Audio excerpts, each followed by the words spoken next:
What's good, everybody? Welcome back to the Puro Jogo podcast. I'm your host, Johnny Baru. I'm a brand strategist and videographer based out of LA.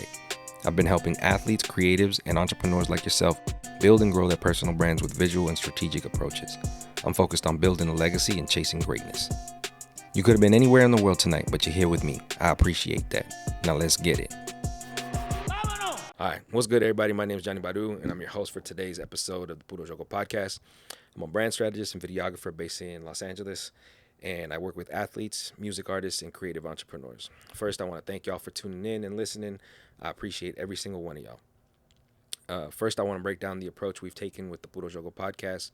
Essentially, we've turned it into a three-part project. First, we identify athletes, music artists, and creative entrepreneurs who are interested in being a guest. Once a guest is selected, we film a mini documentary, usually between 4 to 7 minutes in length. We then do a photo shoot that shows different layers of who the artist is. Lastly, we record a podcast episode, which is what we're doing here today. The idea with this one specifically is to showcase the blend between the music, storytelling, and visual content. By combining these elements, we provide an immersive experience for the audience to get to know our guests a little bit better. Puro Jogo celebrates the hustlers who have made it through, driven by the desire to succeed. It's for the athletes, music artists, and creative entrepreneurs who have pushed their way to where they are today without any traditional backing. We talk about their stories, their ups and downs, the wins, and the struggles. The podcast aim is to bridge the gap for creatives, athletes, and entrepreneurs who have had to pave their own way without conventional resources or mentorship. With that being said, let me formally introduce today's guest. He goes by the name of Harlay El Wueso Rez. He's a Salvadorian music artist born in Inglewood and raised in South Central. He's a super versatile artist and someone I've gotten the pleasure of getting to know a little bit better over the past week. What up, hermano? It's good to see you again.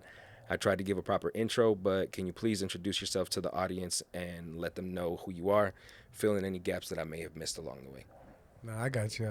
So, my name is Harlay El Wueso Rez. I was born in Inglewood. I was raised in South Central LA, Manchester and Gramercy to be exact. I'm an 80s baby, you know how he does it. But you know what I'm saying? I was born in the 90s though, but I'm an 80s baby. But yeah, that's me, like, you know what I mean? Like, just a chill kid, like growing up, you know what I'm saying? Like, funny. I always love music though.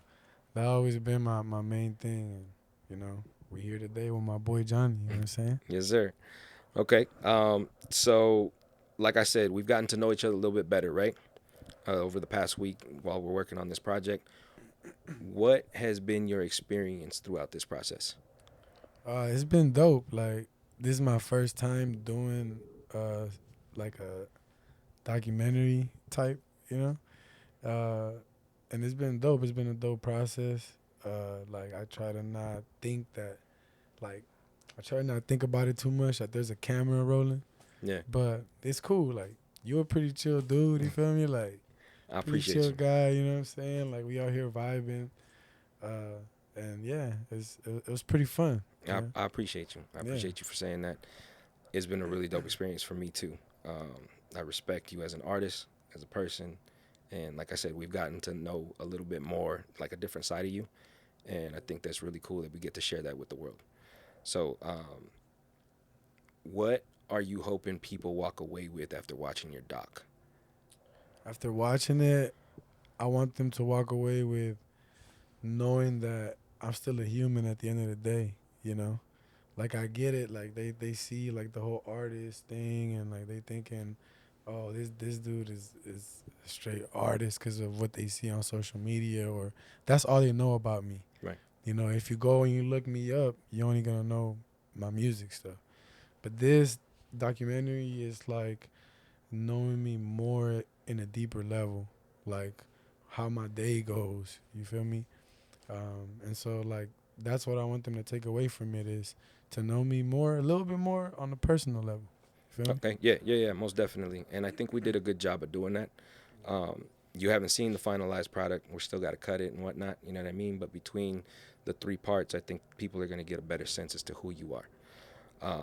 And like you said, part of the whole experience was to try to tell your story, right? Yeah.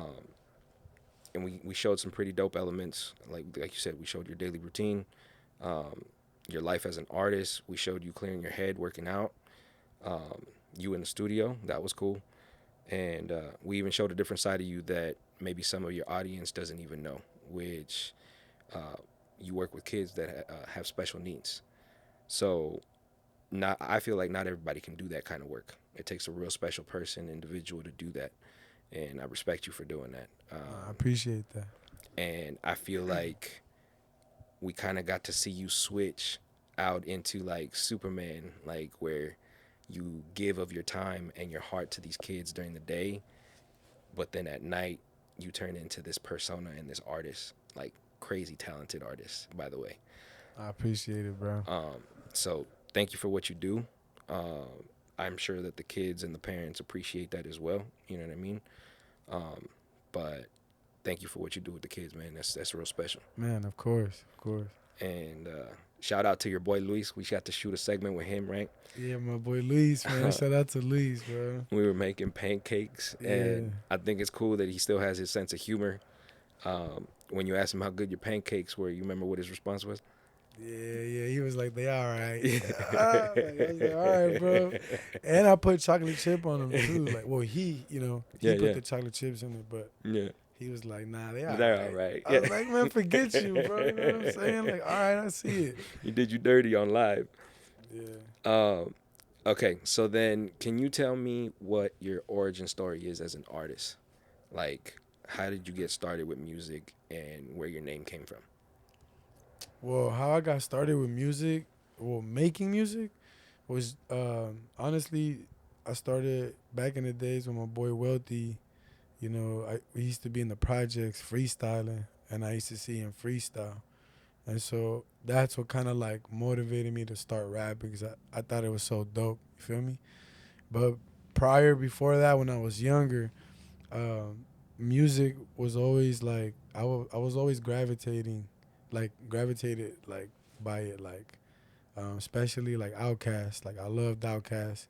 I had one of the albums, and and I wasn't allowed to listen to rap music growing up because my mom was Christian. Gotcha. And she was just like, nah, you can't listen to that. Hella strict parents. Yeah, really strict. So what I would do, I would go in the room, and then I would turn off the lights, and I would like just like plug the like some earphones to the back of the speaker, and so like I would just listen, like you know what I mean, and then like I would just close my eyes in the dark, and I'll pretend, you know what I mean, I was Andre 3000 like on the stage, and I would see people.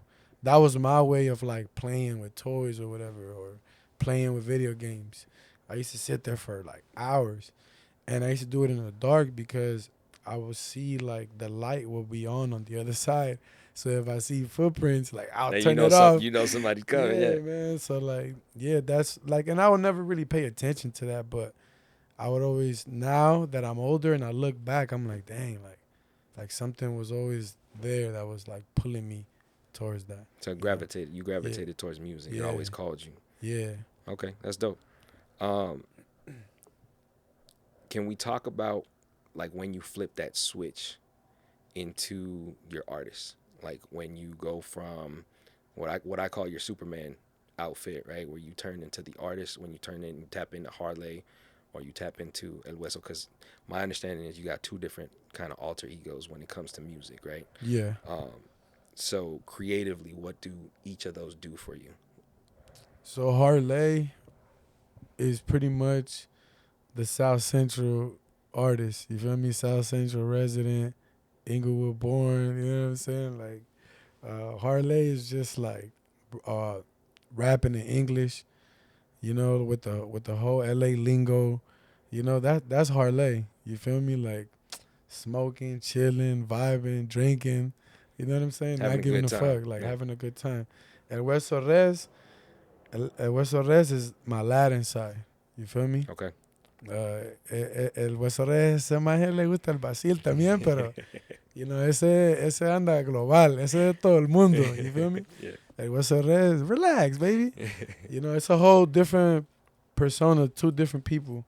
Even when it comes to the music, when I'm rapping in English, I'm more like Harlay. And when I'm rapping in Spanish, it's El Wueso. Because believe it or not, like when I'm thinking in English, it's not the same way I'm thinking when I'm writing in Spanish.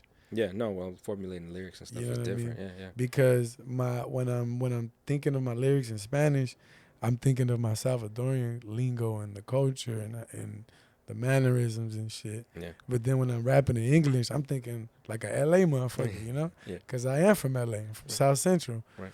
So that's where the two differences go. Well, like I said, man, I think you're a really versatile artist because you're able to tap into different genres, different languages, different cultures. Like I think that makes you a well-rounded artist and performer. So I appreciate it. hats off to you. You know what I mean? Yeah, thank you. You're welcome. Um, can you walk me through your creative process when you make a new track? Like, what does that look like? All right, so it really depends, right? So if I'm making like a track that I'm like singing or I'm gonna do a melody, I really don't like writing to those kind of tracks. Okay. So those I kind of just go in there and I'll mumble a cadence, you know, and I'll no no no no until I come up with a cadence that I think is that I like. Then I'll start adding words to it, you know. But say if I'm doing more like rapping, um, I like to pretty much let the beat play, and I just kind of like in my head, just kind of I don't know, it just because I like to be descriptive in certain things and I like to use a lot of metaphors and I try to be funny. So I don't know, the way I think is just like I kind of start thinking of just uh, like like funny things or things that wouldn't be really cool to say, you know, Yeah, that yeah, might have happened to me, but I'll say it on the track and then they'll make it cool. I don't know. It's just that's just the way I think when I'm rapping. You yes. know?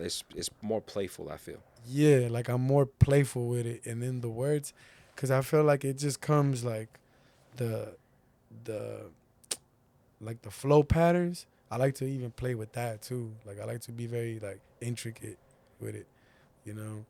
So But do you follow structure at all? Like, or I is it do, is it kind I of more do. freeform? No, I do follow structure. I Okay. do. So what I do is what I do is every 4 bars I'll switch up the flow. Okay. So I'll do like 4 bars and then I'll switch something else. And then I'll do 4 bars something else and then I'll switch something else.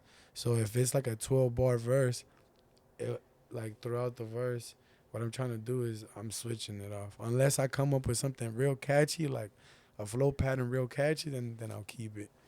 But that's when I'm rapping, you know. Okay. Yeah. That's cool. That's crazy. Yeah. That's crazy. Um, okay. So how would you measure the success of a track? Not just in terms of like popularity, but like how it impacts your audience. Uh, really, I would say like how the person feels when they listen to it, and then not only that, but if they know the lyrics more than I do, like, and then they tell me, bro, this, and then they like rap the lyrics. I'm like, damn, like that's crazy. And they really like that song, Yeah. cause it's happened like before where there's records that I'm not a big fan of, but those are the ones people like, and they know the lyrics to them, and I'm like, damn, that's crazy. So has anybody really shown you up, like as far as like memorizing the lyrics and things like that? Yeah, yeah, and I like trip out on that. I'm like, I don't even know the lyrics to this, but that's crazy. I bet that's a good feeling though. You know what It is a good feeling, and then I start to think, damn, I just need like a million more of those kind of people, you Yeah, know? you need soldiers, man. Yeah. Okay, cool. Um, okay, here's a big question. All right. Being a Salvadorian artist, that's a big flag to wave, especially when it comes to terms of like representation in like the Latino community. Um, how do you approach the responsibility of representing your culture through your music? Um, like how do I approach like to represent my culture as being a Salvadorian? Yeah, like your roots. Yeah. So like, I mean, I sprinkle a bunch of things throughout my music. You know, when I'm writing, I try to use a lot of the lingo that we use. You know, like I try to use I'll say certain things um, that represent my culture, how I grew up. Like, there's a track where I'm talking about, yo le voy a quebrar la tortilla, se la meto en la sopa. You know what I'm saying? Like, because growing up, that's how we used to eat. Like I don't know. Like, I don't know about other people, you feel me? But, you know, we used to put la tortilla en la sopa, you know? But I'll say stuff like that to where some people, like, might hear me say it and might be like, what is he talking about? But if you're Salvadorian, you're going to know what I'm talking about. Yeah, You know? I feel like it makes you more relatable. Like Yeah. my parents are from Guatemala. I was Okay. born in Compton, born here, but that's where my roots come from. And Okay. like I said, like I mentioned, the representation is important because you have a lot of Mexican artists, you have a lot of like Puerto Rican artists, but it's rare, in my opinion. Like after messing with y'all, I don't see it as rare because there's a big squad of Salvadorian artists, right? But Yeah. um, before you there wasn't very many Central American artists, and that representation I think is important. It's a wave that's happening right now, so Yeah. it's dope to see, and I appreciate y'all for making music, man. Like, Man, of course, you gotta always remember where you come from. yeah, Feel me? most definitely, most definitely. Um, Here's an even bigger question. In terms of like what kind of legacy would you like to leave through your music? The kind of legacy I want to leave is that, for example, if I make a record that, like, it's about like a heartbreak or something, and then a person that might be going through that is like, bro, this guy is speaking to me, like, and I could help you go through that. Like, that's what I wanna, that's what I wanna be remembered for. Because, I mean, from what I remember, like, the artists that I listen to, when I'm going through, when I want to hear something motivational, or when I want to feel motivated, or when I'm going through something, I always turn to music. I don't know. I feel like a lot of people do, and like, 100%. and as an artist, it's almost like they're there for you. So I wanna like be remembered as, somebody that, put out a great body of music and that touched people. And not only that, but that just never gave up, you know what I mean? And always fought cause I'm always going to fight for what I believe in, and I always believe that this was my purpose in life, and this is my legacy. I want to let, like, other people know that whatever it is that you feel like, you're going to go through situations in life, but hey, man, if this is what you are meant to do, then this is what you're gonna be meant to do. So, Most you know what I'm definitely, saying? man. And I think music is something that makes you feel emotion. Like I tell people all the time, music touches my soul in a way that I didn't even know it was possible. You know what I mean? Like it helps me. It helps me keep grounded. Like you said, it inspires me. It motivates me. It provokes happiness. You know what I mean? It pulls me out of funks and stuff like that. Like um, there's been times where you're low key depressed. You know what I mean? And a song, something as simple as a song, can pull you out. So I Man, think that's dope. yeah, man, it's crazy. So without traditional backing by, let's say, like a record label, assembling a supportive team becomes critical. How did you go about building your team, and what qualities are you looking for with people that you collaborate with? First off, like, you're going about building a team. You gotta, they all gotta believe, and you gotta believe. You guys all gotta believe in the same goal. You know, that's number one. And, like, the people who are in my team, like, shout out to IQ, shout out to JP, shout out the whole Latino family. You know what I'm saying? Shout out to all the producers.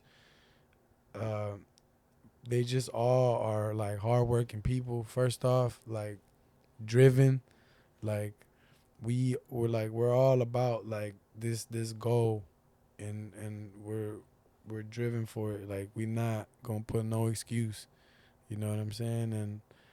And just as long as everybody's on the same page and we all, like, looking out for each other, like, that's all I'm looking for. Cause you gonna meet people that are gonna come, and they just, they gonna try to see what they could get out of it. But everybody in the team brings something to the table. Yeah, and I've been burned plenty, bro. So I've gone through those negative experiences, and watching what y'all have built is pretty dope to see.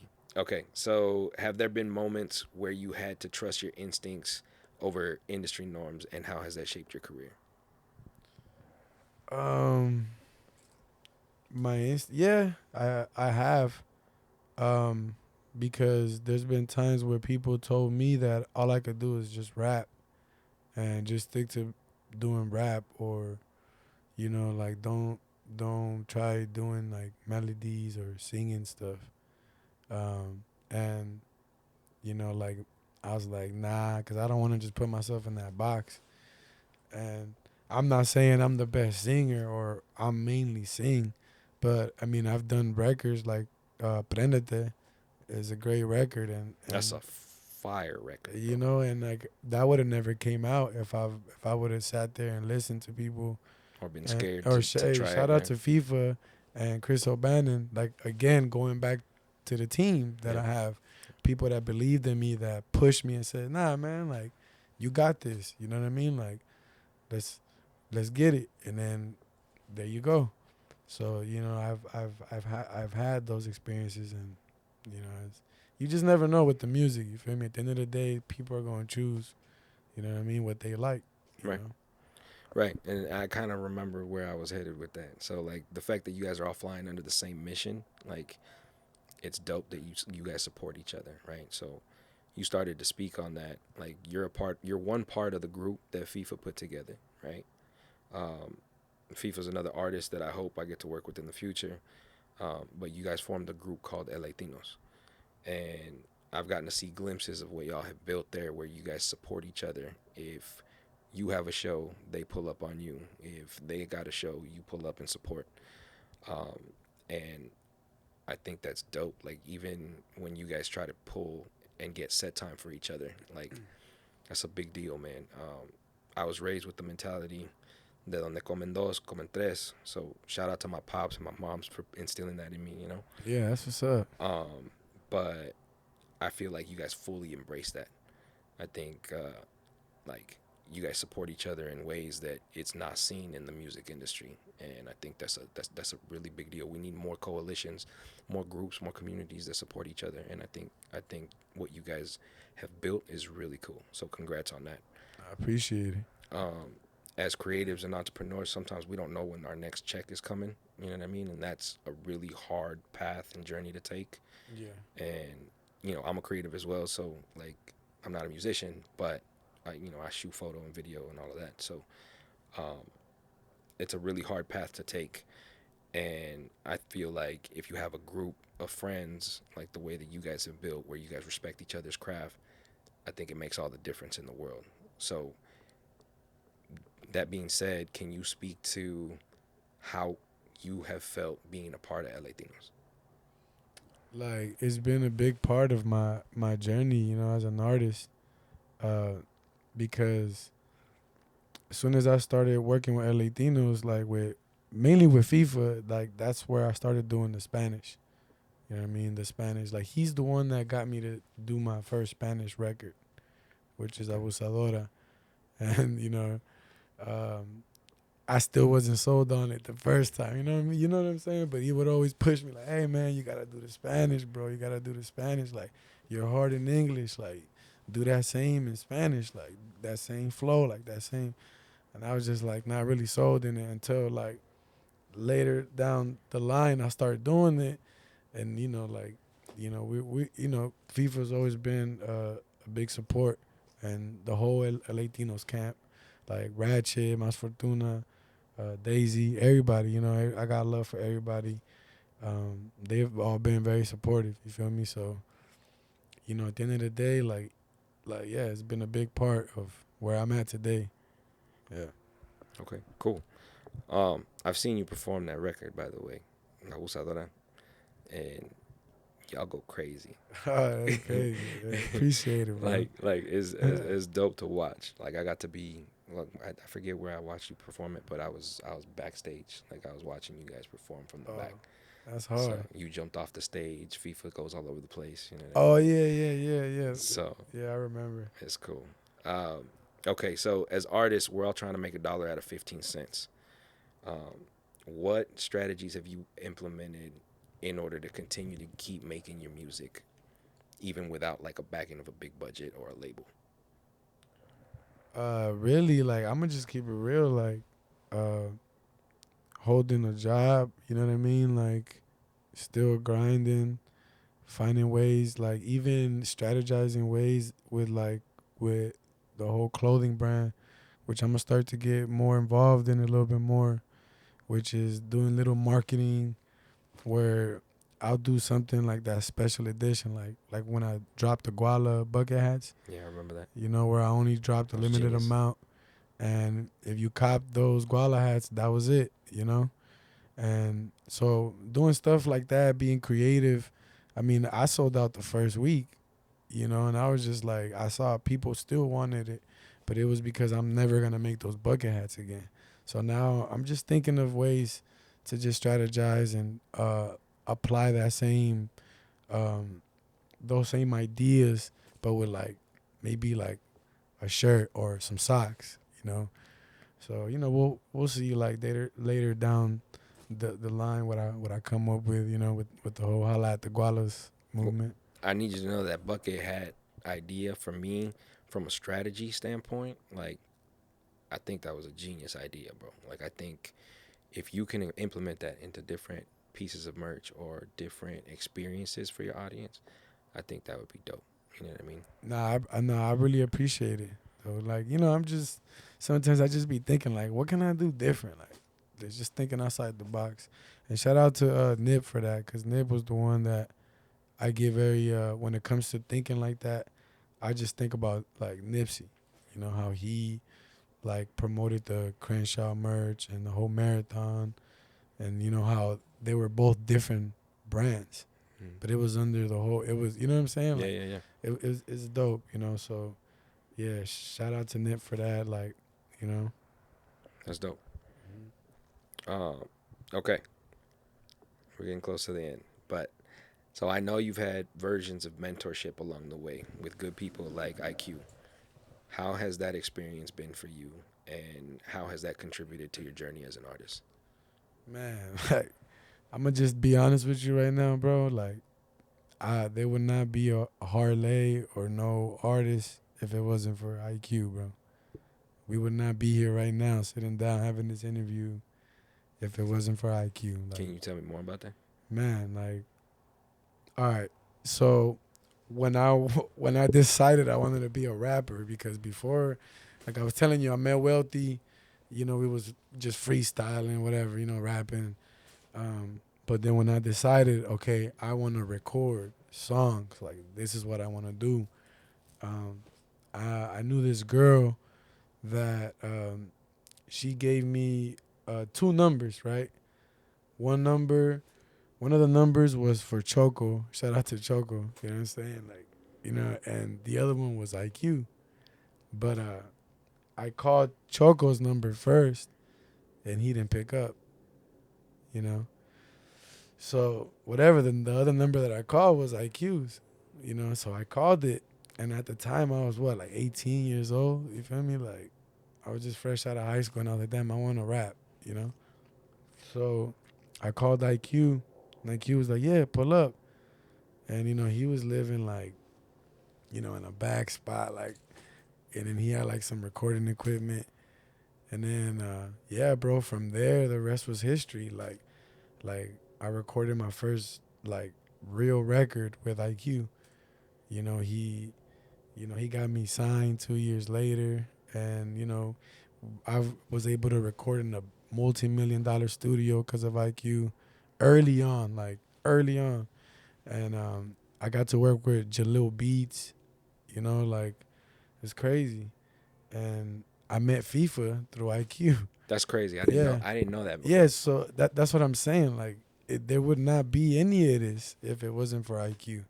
So I would definitely, like, I owe him a lot when it comes to this music stuff, bro. You know, like I owe him a Porsche. That's what he says, but you know.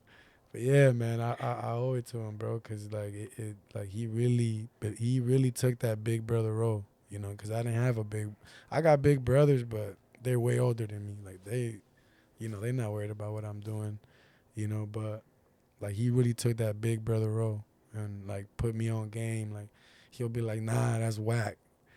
Like, nah, that's whack. Like, you know what I'm saying? Like, Keeps you humble. yeah, bro. And to this day, he's still here. Yeah, man, Still here. we're here at Black Bull Studios, recording in his studio currently right Yeah, now. So man. shout out to him. Black Bull Studios, man. Like I think it's cool when you have somebody who's willing to, like, que te dé la mano. You know what I mean? Like, bring you up a little bit and elevate you and say, okay, well, I know a little bit about this, so let me help you out and try to get you further. You know what I mean? Like, Yeah. I believe wholeheartedly that we go farther together. You know what I mean? And that's my brand is built off of love, bro. And that's how I ended up linking up with y'all. You know what I mean? And I think you meet good people and you get a lot of work done when you have a good experience in collaboration. You know what I mean? Versus having some sort of like salty taste in your mouth when you collaborate with people who do you dirty. And I've been done dirty plenty.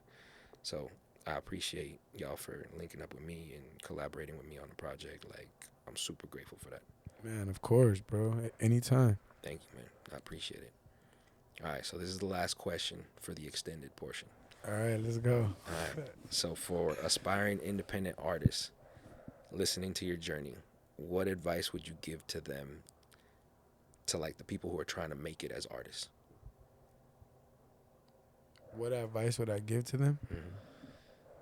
Mm-hmm. Is work hard and never give up, you know.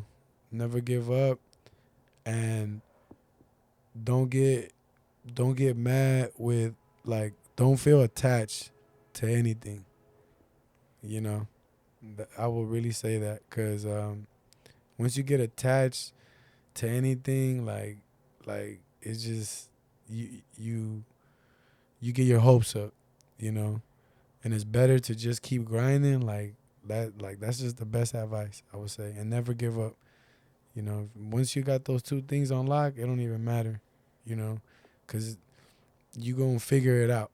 One way or another, you're going to figure it out. And that was part of what you recorded on that record that we did here in the studio during the doc. You know what I mean? Like, you want to talk about those lyrics, like what that meant for you?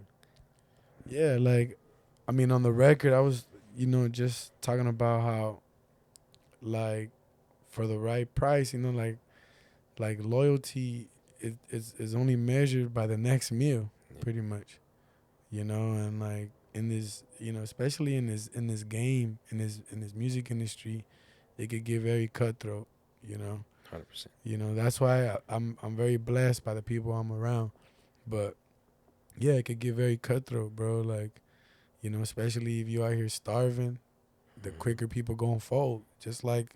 When you don't got enough stacks, the stacks fold quicker. You know what I'm saying? Yeah. But if, you know, like even when you said don't get attached to records either. You know what I mean? Like, yeah. Like from an artist standpoint, like that's great advice. Like I when you said that earlier, like when we were here recording it, I heard that lyric and I was like, oh shit, okay, like that makes sense. You know what I mean? Yeah, because I mean, it happens like where we make music. I've done it where I make music. And I love this song so much, but it's not it. Or maybe I might have done a song with somebody and they took me off the record. Am I gonna get emotional about it? Am I gonna get mad about that? Maybe I would. You know what I mean? Like, what happens is if I get attached to the record and they cut me off, what's gonna happen? I'm gonna feel like disappointed. I might even stop rapping. Right, you might get heartbroken. You know what I mean? Yeah, but I feel like, there's no attachments. And I feel like it's just better. It may sound kind of like harsh, but sometimes it's kind of better to live like that. You know? Yeah, and it makes you develop thick skin as an artist. Of course. And I think, like I said, it makes you more versatile. And I think that's amazing, bro. Like, that's a good mentality to have. Yeah, man. Thank you. So now that brings us to the next section, which is a rapid fire section. Okay, let's bring it. So you're gonna hit me with like quick answers, but if you want to expand, you totally can. Okay, I got you. All right. So when it comes to genres, do you prefer making like a dembow record or a reggaeton record? Reggaeton. Okay. A home at home studio or professional studio? Professional. That one's easy, right? Yeah. um, analog versus digital. Digital. Okay. Let's see. Collaborating with a rapper or a singer. A rapper. Okay. A feature in a hip hop track or a reggaeton hit. Reggaeton hit. Okay, cool. Deep lyrics or a catchy upbeat like record. Catchy upbeat record. Te gusta joder. Okay. Spontaneous freestyle or thought out lyrics. Thought out lyrics. And then intimate performance or a massive crowd or like a festival. A massive crowd. Okay. Influences from classic artists or like modern musicians. Classic artist. Okay. Black and white visuals or like crazy colors. Crazy colors. Okay. Live instruments in your performances or like digital beats. Live instruments. Fire. Strings or like horns. Damn. Strings. Okay. Vinyl records or like streaming. Streaming. Let's see. Okay, here's the last one. The last one is pupusa versus tacos versus pan con pollo. One's got to go. One's gotta go. Yeah. Or do I gotta choose one? No. One's got to go. You get to keep two. Pupusas. And what's the other one? Oh, you're getting rid of pupusas. Yeah, and I'll keep the tacos and the pan con pollo, man. You know what I'm saying? Like, pan con pollo, you can never say no to that. And the tacos, like, I love tacos, bro. You can't go wrong with tacos. I got you. Look, I make a fire ass pan con pollo. Bro, I know you were telling me. My wife is Salvadorian or half. She's half Salvadorian, half Mexican. Okay. So that's I pieced it together with a bunch of recipes and whatnot. Like I did a lot of research. Man, let me tell you, bro. You tell me what's the ingredients. I'll buy it. You make it, bro. And Nah, I'll man, be the judge of that. I gotta keep the secret sauce to myself, bro. But Oh yeah, you. All right, I'll give you the money. You go get the stuff, and then you make it. And I'll be the judge. I'll be like, all right, let's go. Hasta el pan te voy a buscar, loco. I got you. All right, Let's go. do that. Let's do that. Like I told Ratchet, I said we should get everybody together once we finish filming all these and once we put them all together, and then just break bread. Like find a location or whatever, break bread together. I'll make it, bring it over, and then we just chop it up and have a good time. Yeah, I'm with it. Let's do that. Yeah. Cool. Well, I appreciate you taking the time to sit with me. I appreciate you for collaborating with me on the project. You're a good dude. I appreciate the friendship. Like, you have no idea what that means to me. So going back to, building good relationships and collaborating with good people, like that means a lot to me. Like, the relationship means more to me than anything else. Like, above money, above anything. It means more to me. So I appreciate you. I consider you a friend now, and thank you. Man, likewise too, bro. You already know I consider you a friend, especially all this time. Like, I felt like I met you in forever. Like, you a good dude, bro. Like, your whole story too. Like, and what you're doing out here, you're taking a gamble and a risk, and like I said earlier, like a team that believes in you, and I consider you part of the team, bro. Look, we here. Thank you. You bro. believe in me, and look what we doing now. You know what I'm saying? So, man, like I wish you nothing but blessings on your journey, brother. Likewise, man. I appreciate it, and let's keep getting this work and see what other projects we can cook up together. Man, let's get it. Thank you. Appreciate you. All right. That's it, man. Let's go, bro. Appreciate you. Yeah, man. Make sure to follow and support Harlay El Wueso Rez on Instagram at Harlay Wuezo, at HarlayWezo. As always, stay locked in for another episode coming soon. Make sure to like, comment, and subscribe, and feel free to hit me with any questions on Instagram or TikTok under the handle at Puro Jogo. PuroJogo. Tap in with me there. Until we meet again, stay hustling, build your legacy, and keep chasing greatness. We're out.